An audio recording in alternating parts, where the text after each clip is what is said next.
I am spending some time at ProCamp Solutions in WA. They're fitting a roof conversion onto a Troopcarrier. And of course, those of you familiar with my vehicles will know the Alucab Hercules. This is not one of those. This is also built in Cape Town, and I have to decide with my Troopcarrier whether I'm going to use the familiar Hercules, I like it a lot, or go for this one. It's made by a company called Alu Innovations, and it's different from the Hercules in many ways. In many ways, I think better, but in a few things, not as good. And I've got to make a decision now because I've got to order one or the other for my Troopy. At this very moment, I am in Melbourne and I'm working on the Range Rover. This isn't a Range Rover video, this is a video about my projects coming up for the remainder of 2021. I'm Andrew St Pierre White. Join me as I share my passion for building four-wheel drive trucks and travelling to the remotest parts of the world. If you enjoy this video, please subscribe and remember to hit that notifications bell to make sure you catch our weekly videos. Now I say right now in Melbourne because I'm anticipating, I've got 3 days from the time from the time I arrive to build the vehicle and prepare it to get ready to drive west. And I don't know if 4 days is enough, but I am very, very excited about it, as you can tell. And I'm wondering how I'm going to feel driving it again, and it's mine. So that, you know, but this isn't a Range Rover video. This is actually a Toyota video. I have on order, I ordered it in December, another Troopcarrier. Toyota at the moment are struggling with COVID. So then I was given a phone call in, I don't know, January, February, whatever it was. Sorry, Mr. White, you're going to be put back by 1 month. You're now going to have to wait 1 extra month to get your Troopcarrier because production is down because of COVID. Then I had another phone call. I'm terribly sorry, Mr. White. Looks like we're going to be putting your order back by another 2 months. Not COVID, Land Cruiser 200. Because the Land Cruiser 200, they stopped production, as far as I know, at the end of March. That's the end of Land Cruiser 200 production. In Australia, there have been a rush on Land Cruiser 200s because people know that that's the last of the V8. The V8 is being, wrapped up, and the next will be a Land Cruiser 300. Now Toyota are offering it's going to be a better engine and probably with more torque and more power, but there is no news of any kind that I've heard of anyway that they will be putting the V6 in the 70 series. They will. It's just a matter of time, I guess. But what's happened is that all of the engines that were destined for 70 series in Japan are now being allocated to the last run of Land Cruiser 200 series, and because of the rush of orders, they've got to then fulfill those orders. They have to, because the dealers have taken the order, and so they have to build the cars. So now, because they will stop production at the end of March of 200s, that'll be it. So they're trying to now fulfill all of those orders, and us poor 70 series lovers we just have to sit and put up with it. So it's due for delivery in June. It was originally due for delivery in April. So April, May, June, 3 months I've lost. However, what I wanted to talk about now is my goal for Operation Lightweight. The Troopcarrier will be similar to my old one. There were some elements of my previous one that were marvelous. They were absolutely marvelous. And there were a few parts of it that I thought could be improved. And one of those things is weight. I was fully laden, that vehicle fully laden was at GVM 3,330 kilograms. And so I had to be very careful, and I knew that if I was ever stopped and they said, you're too heavy, you can't continue, I could just empty my water tanks and I'd be fine. I knew that. But that's not the way to run. That's not the way to do it. The way to do it is to make sure that when you're fully loaded, you're under GVM. To which many of you will think, well, just get a GVM upgrade. That's easy. However, it means that the minimum spring rates are 600 kilograms at the back, which means that when the vehicle is anything but at maximum GVM, the ride is very hard. As a result, I've decided that I do not want a GVM upgrade, and I will work without it.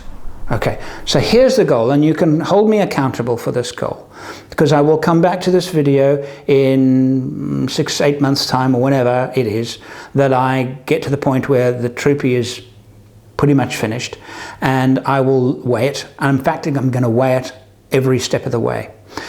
I want to see how this weight creeps in. It creeps in by little things, little things, little things. And the danger is that I end up with a beautiful troop carrier and I'm at the same situation. So the vehicle tower weight is 2,325 kilograms. That gives me 1,005 kilograms to work with. It sounds a lot, and that's a pretty good payload for a vehicle like this. For a van, a ton, 1,000 kilogram payload for a van. That's impressive. But we all know how quickly that gets eaten up. My plan is to keep it light, but also to improve I can't really improve the camping comfort. It's brilliant. It's really, really good. I can't really improve that much, I don't believe. I'll tweak it a bit. Not expecting massive improvements in terms of the comfort of the vehicle and living and camping out of the vehicle. What I am anticipating is big improvements in fuel economy because of weight and comfort while driving. For example, I will improve the seats. I will fit Recaros. Never had them in my previous troop carrier, but I've got them in the Dream Tourer 79, and the seats are fantastic. Very good. Cannot praise them high enough. Pretty costly, but worth it. I need a proper armrest. I've got one in mind.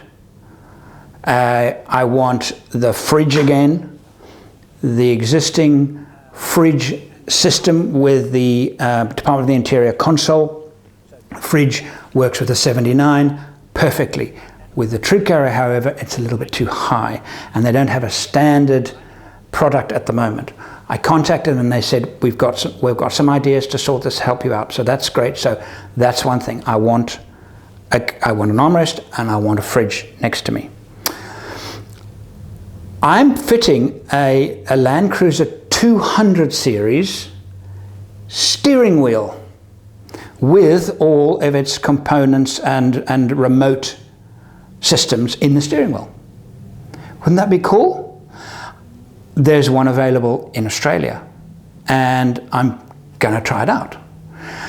The dashboard, one of the challenges with the dashboard is that the switches on the console are kind of, once you've got some nav equipment there, they're kind of hidden and they're a little bit difficult to see. So I thought, well, where else could you fit the switches? How about in the dashboard? I found a product that replaces the center dashboard, and it removes, there's a cigarette lighter, who uses a cigarette lighter. There's a ashtray, who uses an ashtray. All filling up the space. How about replacing it with an area where you can just put switches? Because they're higher up and they're easy to see than they would be on a console. So there's that. And I've ordered the parts for that. Also a head unit. There are a number of large head units that kind of sit proud of the dashboard, and I tried one from EC Off-Road, and I thought the fact that they stood proud a little bit ugly, and the EC Off-Road one didn't work for me because it's I use Apple phones, so I need proper Apple CarPlay, and I've learned that pseudo Apple CarPlay is not, it doesn't work properly. The one that I've ordered is a full height. So it takes up that area at the top where you've got the hazard flasher switch, and then there's also the temperature and clock. And so again, that is now filled with a panel of the navigator and Apple CarPlay head unit. All right. I'm upgrading the sound system, again, like I did with the 79, using the same focal speakers. I'm going to locate them differently because I think I can get them a little bit better. I will probably put a small subwoofer in the back. But my goal is this. I want a vehicle that is more comfortable to drive. But I can't do it at the expense of weight. Okay, there will be a small weight expense. Wouldn't you be interested to find out what that expense, what are we those speakers, those focal speakers are heavy. Okay, so I'm going to measure it, I'm going to weigh it a lot during the process to see how insidious this weight thing is as we play with our cars and we fiddle and we add things like this, how the weight just so often goes out of control. And I wouldn't say it went out of control with any of my other vehicles, but they were heavier than I would have liked them to be. So I'm going to try, this is why I'm calling it Operation Lightweight. Be aware of the weight, etc.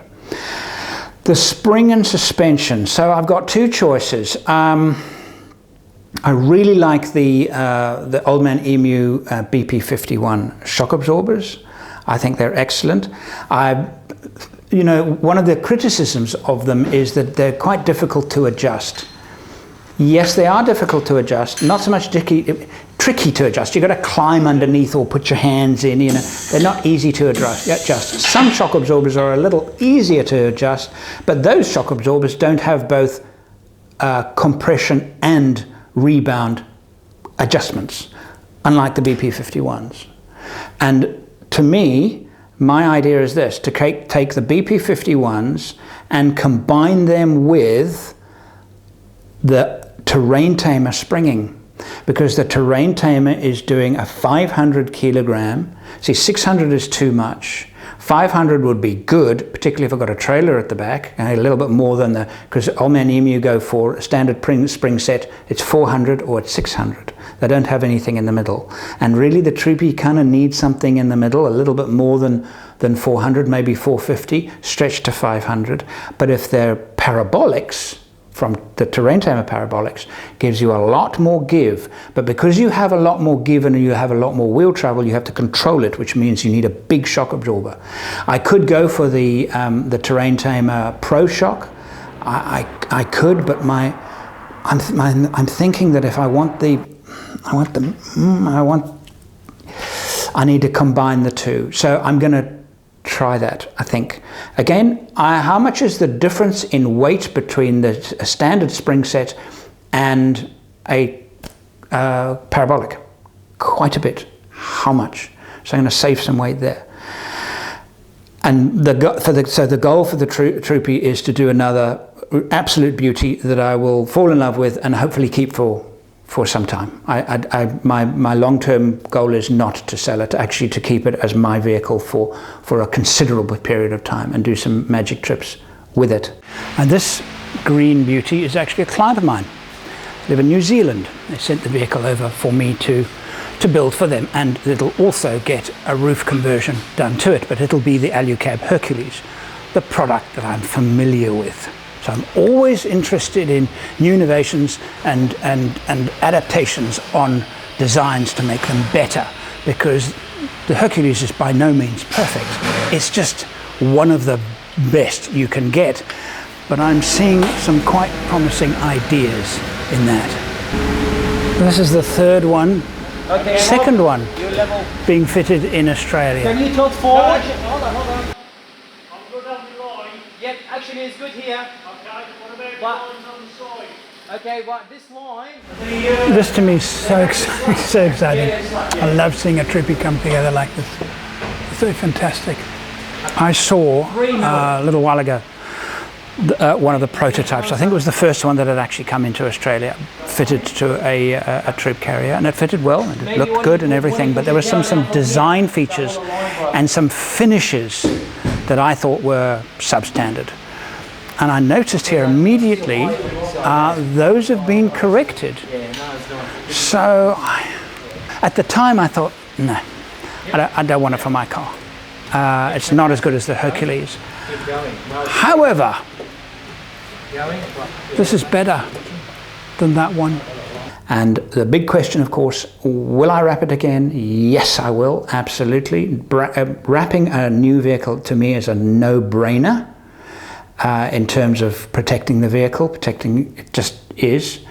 And the color, I'm not going to tell you anything apart from the fact that it will be a retro Land Cruiser color. So look on the internet for Land Cruiser colors from about 1965. Look at all those colors, and that is what I'm going to do my best to match. Next time I see you, I'll be back from Melbourne, and I'll be sharing the entire story of bringing the Range Rover across here. And I don't know what's going to happen, but I can't wait. See you next time. Thank you for watching. If you haven't already, subscribe and click the notifications bell so you don't miss our weekly videos.